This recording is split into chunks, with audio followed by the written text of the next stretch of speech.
What's going on, folks? It is I, Brandon the Broker. I just want to be very transparent. I do not do reactions like this. I'm not a reaction channel.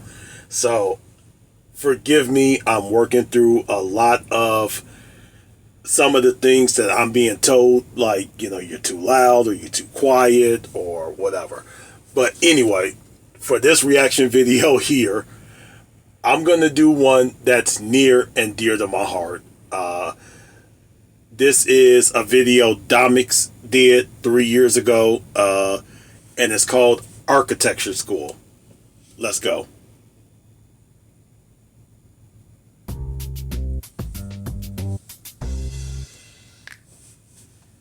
I frequently insert the fact that I went to architecture school pretty often in my videos, to the point that it's probably boastful to some of you.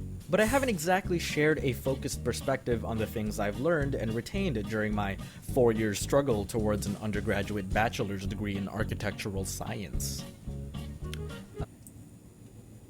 Bro, the word salad.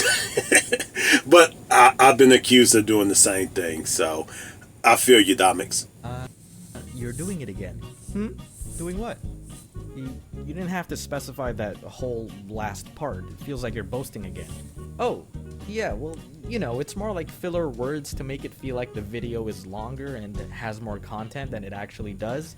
Kinda like trying to reach the word quota in an essay, Oh, I get it. So it's like trying to reach the 8-minute mark in a YouTube video so it can qualify for mid-roll ads. Oh, no.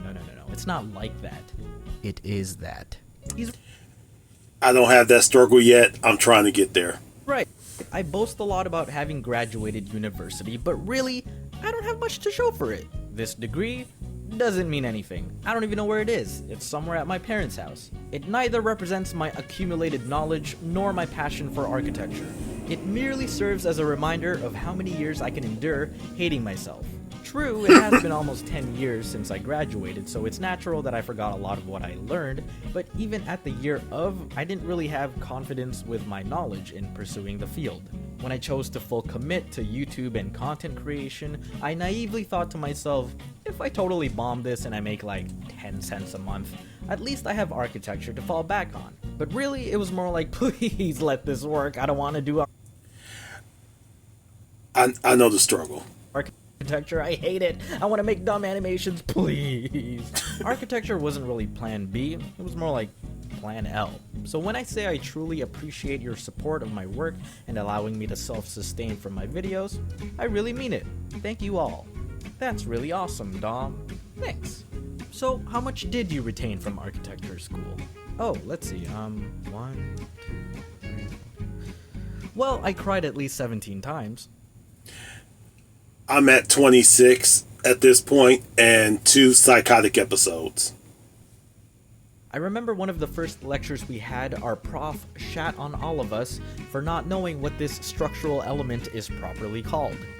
Anyone know what that is? Right there, in the middle of the room. What is that called? Yes. That is a column. A post? Nope. A pillar? Wrong. A beam?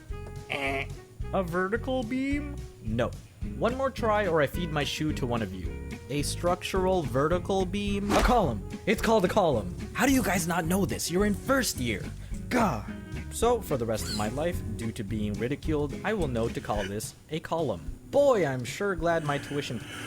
Okay, so I'm going to give a little bit of something. I'm not exactly sure what school Domix went to, but if it's the school I think he went to, I've heard this same story from quite a few of their graduates in undergrad, because there is a pipeline between the school I think he went to and the University of British Columbia as far as architecture, landscape architecture, urban design, and some of the engineering programs. They go to that certain school in Ontario, and once they graduate undergrad, they come over to UBC for their master's. So if he went to the school that I think he went to, I've heard this story quite a few times from a lot of people. And Those of you who went to that school, you deserve, if you dealt with this guy, you probably do deserve a medal. Paid for someone to make fun of me for going into a program to learn about things I wasn't knowledgeable about. The biggest lesson I've learned in what makes a good building design is form follows function. The nature True. of architecture is to design based on the human experience and how people interact with the space.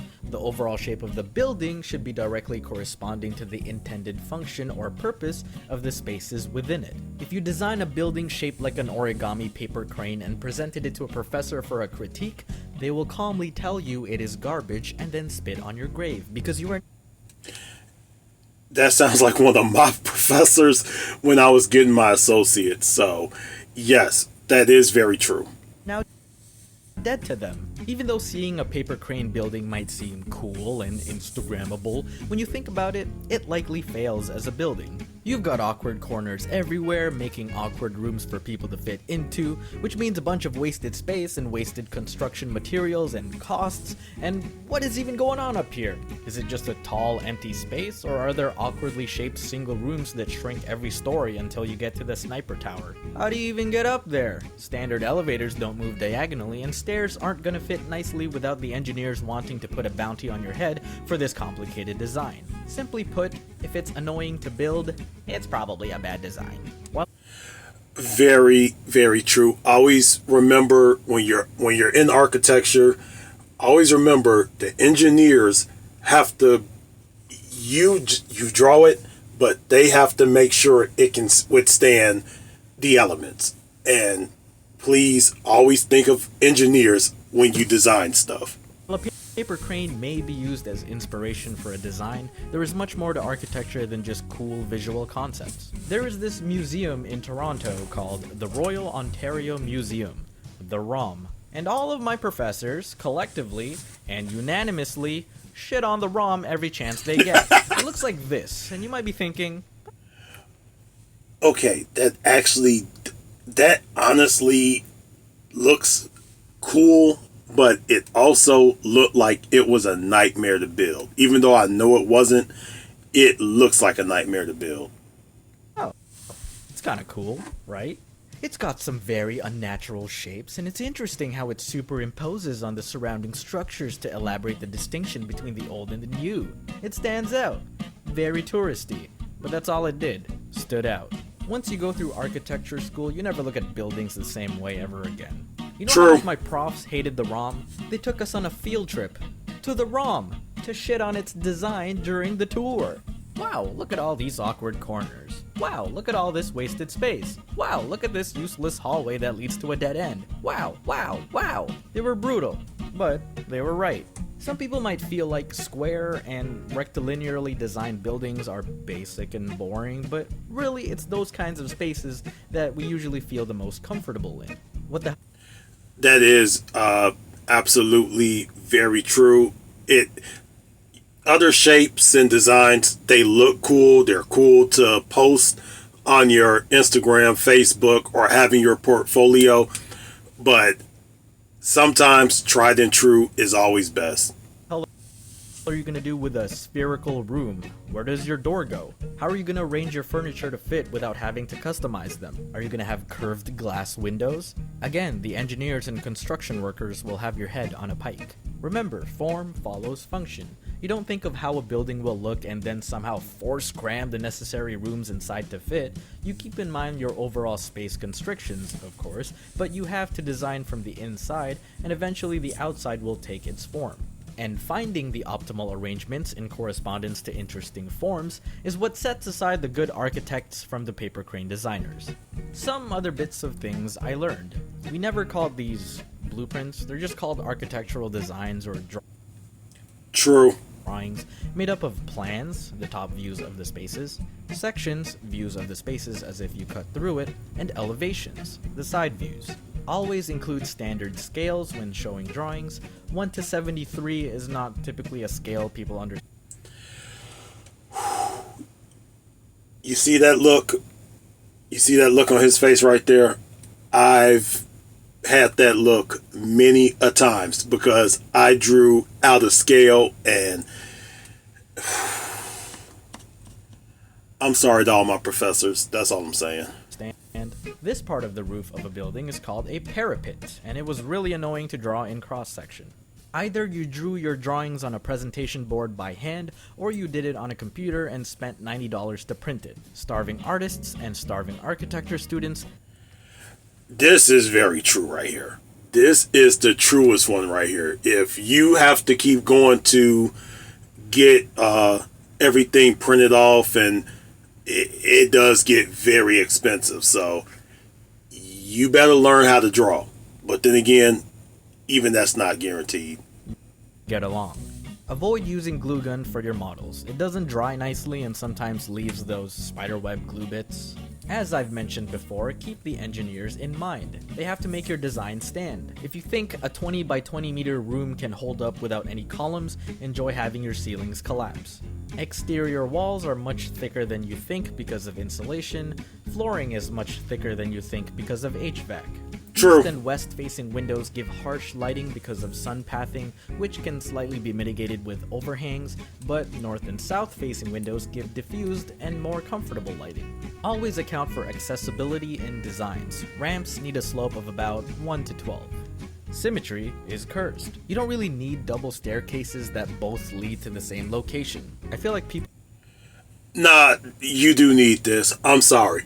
I fell in love with the I really did fall in love with the stairway in Titanic. So yes, I need that in my home. Really only use these for prom photos.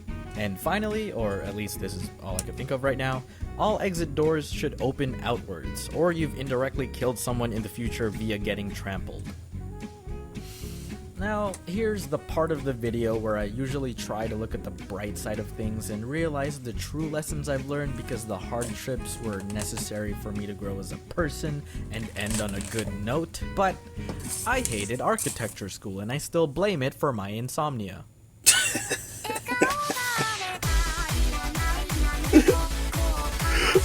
Oh no. That is so true. If you don't know, architecture school is one of the, I wouldn't say it's quite med school, but yes, you are going to have so many nights where you're going to sit in studio or up at your desk until 3, 4, 5, sometimes 6, and sometimes you're just going to come home, do your work, do your homework, and by the time you realize, oh damn, I need to get some sleep, forget it. You better just sleep in studio, or you better sleep at home, and you better not even sleep. You better either sleep in studio or get 5 seconds worth of rest. That's all you're going to get, because sometimes those deadlines are just absolute nuts. But anyway, this was a video from Domix. I'm going to link him down below so y'all could go follow him. And I hope everyone is having a good day.